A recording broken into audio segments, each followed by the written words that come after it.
Okay, welcome. We have been visiting with Paul in northern Greece, the province of Macedonia, and this morning we are going to head south to the province of Achaia, to Athens. I did notice that many of you found Paul's visit to Berea, episode 16. That's wonderful. But quite a few of you missed episode 13, Paul in Philippi, and episode 15, Paul in Thessalonica. So sometime when you're having a real quiet week and not much to do, you might want to go back and grab episode 13 in Philippi and episode 15 in Thessalonica. Or if that's not so realistic, wait till summer comes and maybe production will slow down a little bit here. You'll have a chance to catch up. But for now, here we go to the map, and then we will continue our journeys with Paul in Greece. Okay. So, Acts chapter 16, he left Troas, spent some time in Philippi, spent some time in the agora there and by the river, and then also spent some time in the jail, and then on down to Thessalonica and Berea, where he had a very wonderful reception, at least at first. And then the believers in Berea helped him get down to the coast, get on a ship and sail south, and snuck through the Straits of Artemisium there, and down in the lee of the island of Evia, and around Cape Sunion, where there's a beautiful temple to Poseidon, and then to Athens itself. So we are with Paul now in Athens, and here we go. If you go to Athens today, one of the places you will visit will be the Pan-Athenaic Stadium, built for the first modern Olympics in 1896, and then refurbished for the 2004 Olympics. Very beautiful white marble stadium, built in typical Greek style, working with the elements. You can see it's open. It's open to the prevailing breezes in Athens.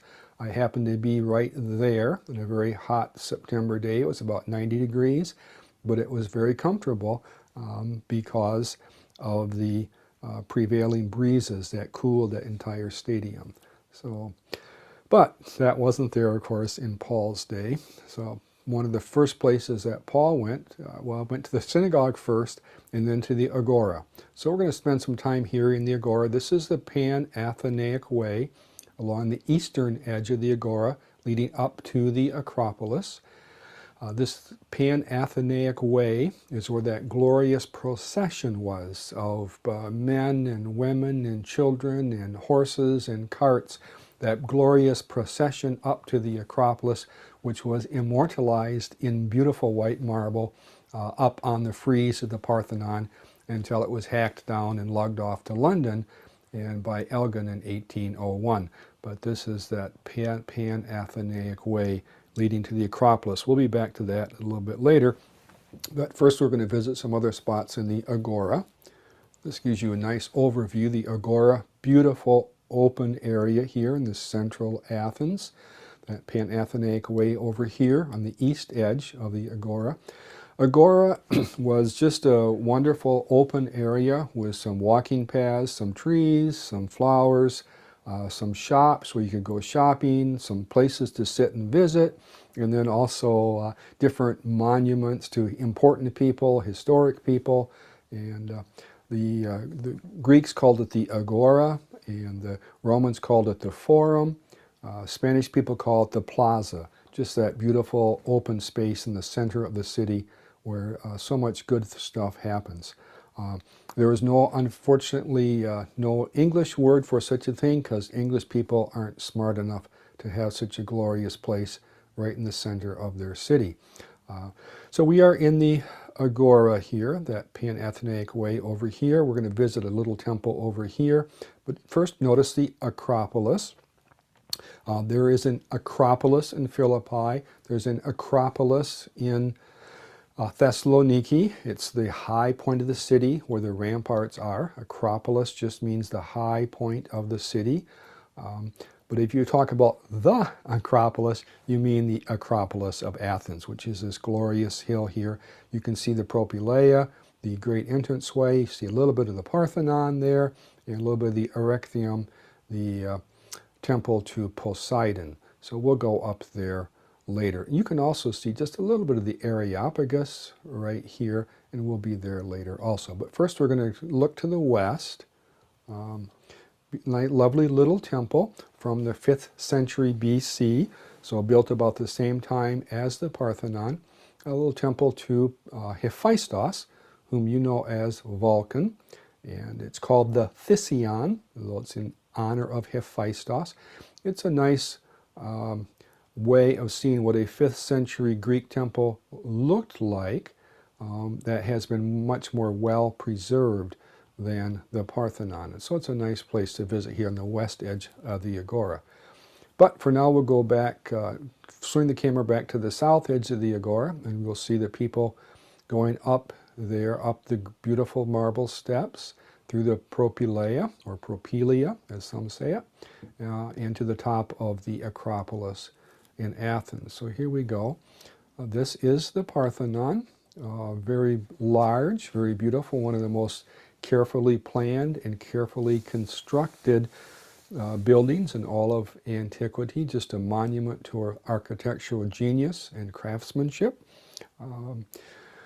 With the pillars being slightly thicker in the center because otherwise they would look anemic. The corner pillars being slightly thicker than the ones in the row. Again, otherwise they would look slightly anemic. The pillars slightly angling in because otherwise they would look like they were angling out. The floor is slightly raised in the center, partly maybe to shed water, but partly also that a perfectly straight line looks like it's sagging. We called architectural refinements, and this building was a model of that kind of architectural refinement.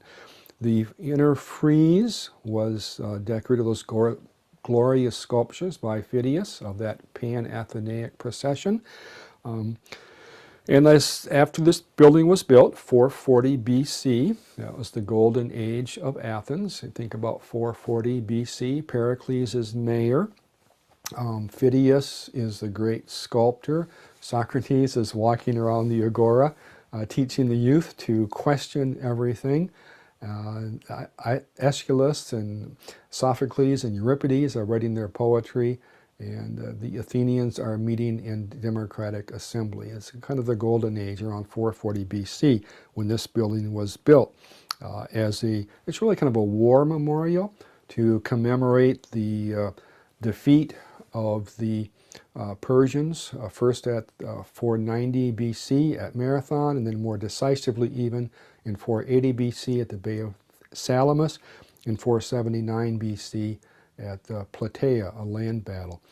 So it's kind of it's built to honor Athena. Athena, of course, the patron of Athens, city named after her, but she is Athena Parthenos, Athena Virgin, so the building in her honor is the Parthenon. Built very beautifully, 440 BC, and was in glorious condition, very, very, very nice condition, until 2,000 years later. For 2,000 years it stood, very beautiful and complete, until between the Turks and the Venetians, they managed to blow it to bits, and it's been carefully reconstructed by the Greeks ever since they retained their independence from the Ottoman Empire in 1830. One of the first things that the Greeks did in 1830, when they finally got rid of the Ottoman Empire, was to build the University of Athens and to build some classical buildings in the classical style with the classical materials. I should back up just a minute. Notice the Doric columns. You might remember there are three different types of architecture, three different orders. This is the Doric, the earliest and the most simple, with a simple capital and no base. They did build the buildings in 1830, the University of Athens buildings, with Ionic columns because it's an academic building. Athena, of course, with her shield and spear, patron of Athens, and Apollo with his lyre, the patron of music and mathematics and learning in general. So these are scrolls, the Ionic style of column, and its scroll has an academic sense to it. So to this day, many university buildings will be built with a Ionic type capital like that. And like I say, this gives you a much better sense of what the Parthenon would have looked like. Okay, back up on top of the Acropolis, behind the Parthenon, the east side of the Parthenon, on the slopes of the Acropolis, beautiful little theater here from the 5th century BC, Theater of Dionysius, where those early great plays were performed for the first time. Still on the top of the Acropolis, walking over to the other edge, the Erechtheion, temple to Poseidon, god of the sea. Let's see, the Romans would have called him Neptune, so you probably think of him that way, but his real name is Poseidon. And because Athens is close to the sea and owes much of its wealth to the seafaring entrepreneurs, the little temple to Poseidon here, with the Porch of the Maidens, properly known as Caryatids, but often called the Porch of the Maidens. And sometimes you think of the Greek world and the biblical world as kind of not overlapping, but remember Psalm 144. May your daughters be as pillars carved to adorn the corner of a palace or the corner of a temple. So this is one of those great overlaps between the Greek world and the biblical world. Still on top of the Acropolis now, walking around, we're looking back. There's that agora, that beautiful open area with a temple to Hephaestus, whom you know as Vulcan, the god of fire and forge. And then we are here now, the Areopagus, or the Rock of Ares. The Athenians have met on this rock to make counsel, to make decisions, and so many of their decisions had to do with war, as my Greek friends have told me. They were often talking about Ares, who was the Greek god of war. You know him as Mars. So since they were often talking about Ares on this hill, and Pagos is one of the Greek words for hill, this became known as the Areopagus, the hill of Ares. Unfortunately, when first translations were made into English, the translators figured, yeah, nobody here knows who Ares is, so let's just make this a little easier. So they translated it as Mars Hill, since Mars is the Roman name for the god of war. Fortunately, in recent years, more English translations have gone back to the more correct and proper translation. This is the Areopagus, Hill of Ares, where the decisions were made, where counsel was made, and where Paul stood and talked with the council of the Areopagus and with the Athenians in general. So the Areopagus. As you get ready to go up the marble steps, you stop and read the little plaque, which has Paul's Areopagus address, of course, in biblical Greek. Very beautiful experience to stand there and read that. As it turns out, every summer, actually on the 29th of June, on a hot summer afternoon, one of the local pastors, Greek Orthodox pastors, will stand up on the Areopagus and read Paul's address to the people of Athens. We're going to go up there now. We are on the Areopagus here, looking toward the Acropolis. You can see the Propylaea and the Temple of Poseidon over here. And we sat up there for a while and did, in fact, listen to Paul's address to the Athenians. Acts chapter 16, Paul is waiting in Athens. He was greatly distressed to see the city was full of idols. That's true. As he walked into Athens, he was walking past statues of Demeter, of Persephone, of Zeus, of Apollo, and of course of Athena. And he was distressed by that. But he went first to the synagogue. Athens was large enough to have a synagogue, spoke with the Jewish folks in the synagogue and the God-fearing Greeks who, as I mentioned earlier, were sitting in the back rows of those synagogues. And then in the marketplace, day by day, which is the agora, where we have just spent quite a bit of time.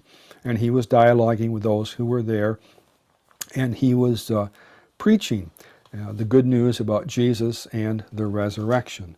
And as you read in Acts chapter 17 about how they misunderstood him, they probably thought he was preaching two deities, Jesus kai Anastasia, because he was talking to them about Jesus and Anastasis, which is, of course, the Greek word for resurrection.